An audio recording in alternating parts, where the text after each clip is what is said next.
How could we hold real as a process and existence as truth? Um, One of the things that we sort of assume tacitly when we consider the universe is that all the stuff of the universe is going to be there, whether or not I'm present or part of it. There's essentially an assumption that existence is happening and it's not contingent upon my observation. This was part of the comment that, say, Einstein made, that the moon is still there even if I'm not looking at it. Mhm. Um, and when we start looking at the notion of to be real as opposed to exist, we notice that if we're being really careful, there's fewer assumptions that we can make, right? When we say that something exists, we're saying it in the third person sense, and that's a kind of detachment, as I mentioned. But when I'm talking about something as being real, there's an implied to me, right? If it isn't to me, then I don't experience it as being real. The only concept I can hold out of it is that it exists. But in order for it to be real, I'm actually assuming that I'm witness to that reality. And so there's a sense in which the notion of real holds the notion of a relationship between the subjective and the objective. But while it takes on the notion of a relationship between the subject and the objective, and that there is a subject and it's in a direct relationship with the objective in a first person sense, or in a second person sense, i.e., that I am myself in a conversation with another person, right? That relationship is happening in a sense that I'm experiencing it first person. I notice that I can no longer make the assumption that there is some sort of environment in which that's happening. Now, we do kind of tacitly do that in the modern world. We assume that the notion of being and universe are the same, that existence and being real are the same. But if we're being really careful, we notice that we can't make that assumption, because I can, for example, imagine a scenario where the universe is completely empty.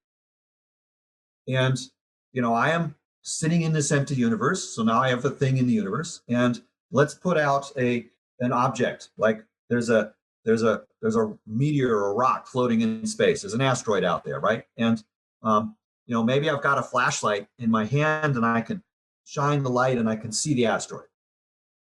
Right. So now I have a first person relationship. I'm perceiving the asteroid. Maybe it is the case that the universe has other stuff in it, and maybe it doesn't. Is there any way in which I could tell for sure that there might be other things in the universe if they happen to be way beyond the range of my flashlight? Right? Do I have to make any assumptions about whether there are other things or not as a fundamental contingency? Like, for instance, does my seeing that asteroid depend upon the existence or the absence thereof of anything else? And it turns out it doesn't. It's not contingent. Right? My ability to sense that asteroid doesn't require an assumption that the universe is empty or not empty. It doesn't require an assumption that there's even a concept of the universe. All it requires is that there's a first person relationship and that something is sensed at all.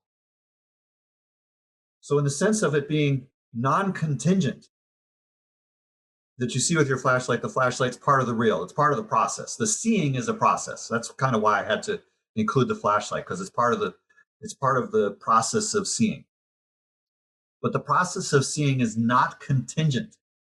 It doesn't depend upon anything else at all. And so in effect, that non-contingency is part of the reason why we therefore don't need to make assumptions and don't want to, because there's this underlying notion, which is maybe something that I haven't mentioned yet, but that I really should mention. There is this thing called the principle of identity. Now, that's the name I've given it. There are other philosophers that have used the word identity or the word principle, and they've combined them to create something else that they've called the principle of identity. But in my case, because I was deriving this from scratch, I didn't learn that language until later.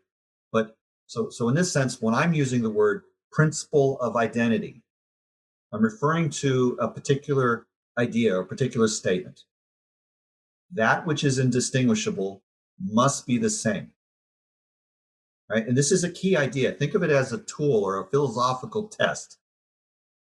If I can't distinguish between A and B, whatever A is and whatever B is, if somehow or another that there is no conceptual test that could be applied, could be imagined, that would distinguish between A and B, then I must regard that A and B are not different. They're not only different, not in kind, they're not even different in identity. A is B. And the way I'm using the word identity in this case is not the same as identity of the subjective. I know the terminology is confusing, and I apologize for that. In this case, just take the label principle of identity and just call it PI or something. Let's just abbreviate it so that the words don't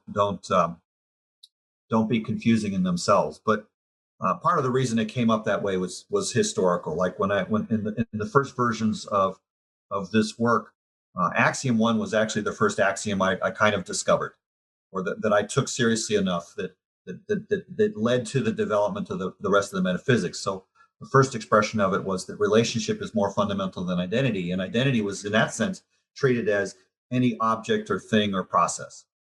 And later the notion of process was distinguished from object or from thing in a way that is relevant to the current formulation of the axioms. It was later the case that I could show that the new formulation of the axioms was complete, and therefore I'm not so worried that there's going to be yet even further formulations of them that are quote unquote more complete. But at that particular time, I only had axiom 1 by itself.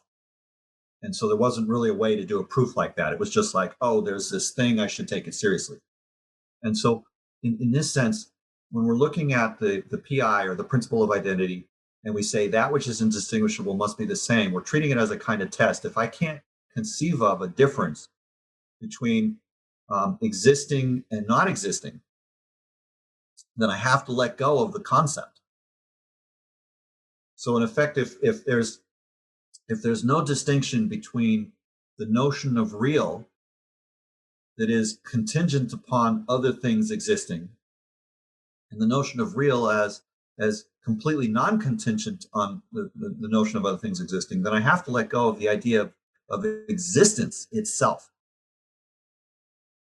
So in this sense, we now find ourselves in this sort of required exercise of taking the process of relationship as somehow primary and not secondary, that I'm not assuming that there are existing things and that process relates them. I'm basically treating process as primary, and both the subjective and objective is emerging out of the process and making no assumptions about any kind of container at all. This is where I refer to the absence of the assumption of totalization. So when we think about the notion of universe, we're thinking about it as a kind of totalization. We're saying it's the total of everything that exists, or we're treating it as a total of the concept of creation, the concept of interaction, the concept of existence taken together, right? So in a sense, the notion of universe fundamentally implies the notion of totalization. And you notice that the way in which we're partitioning it implies a totalization, right? The total of existence, the total of interaction, and the total of creation. But when we're looking at the concept of the real, it's just like that, but without totals. It's instead process.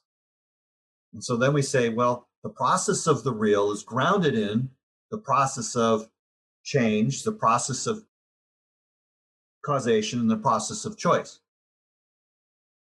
But there's no totalization in any of them. I don't have to have a notion of all change or all cause or all choice. I can think about the choices that are here and now for me, the changes that are here and now for me, and the changes that are, the causation that I'm experiencing here and now, all in the first person, no third person required. So in effect, part of the thing that makes this hard to imagine and what makes doing the work of this a little difficult is that when we make the transition from axiom 1 to axiom 2, we're effectively making the transition from essentially an omniscient way of thinking to an immanent way of thinking, from a third person perspective to a first person perspective.